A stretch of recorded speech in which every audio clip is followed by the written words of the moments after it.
Okay, what the topology sort means is, so it's basically only valid for directed graph, by the way. It doesn't work for undirected graph. It has no idea for the undirected graph, only for the directed graph. So what it says is, if I have an edge from U to V, okay, this direction U to V, first thing is a representation. That's the first thing. Okay, it's nothing called as that's anything. It's a representation.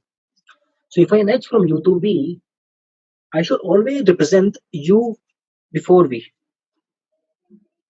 In all the representation that I do, or in all the traversal that I do, I should always traverse U before V, because it might happen I can reach V from this C also. Let's say this C also. Okay, so I cannot say my topology was over the CVU. That's wrong, because there is an edge from U to V.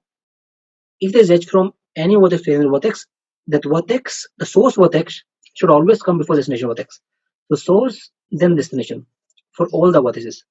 That's how you represent topology. It always has to be like this.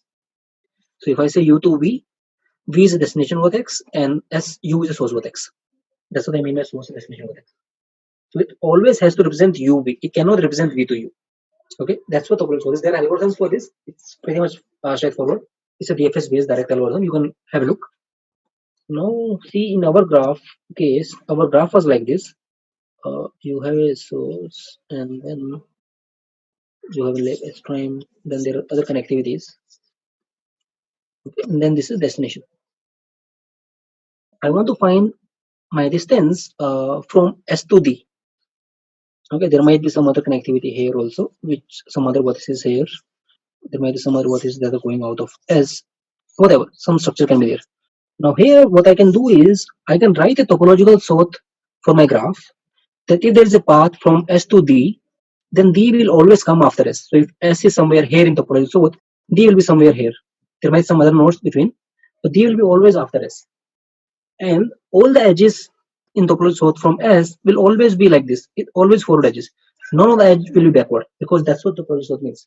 The source should always come before destination. So you write a topological sort for this, and then you start from source and do what you did in the extra. Keep updating every edge with the weights, and once you reach a destination, you will always have the minimum path. Are you able to get what I'm trying to say?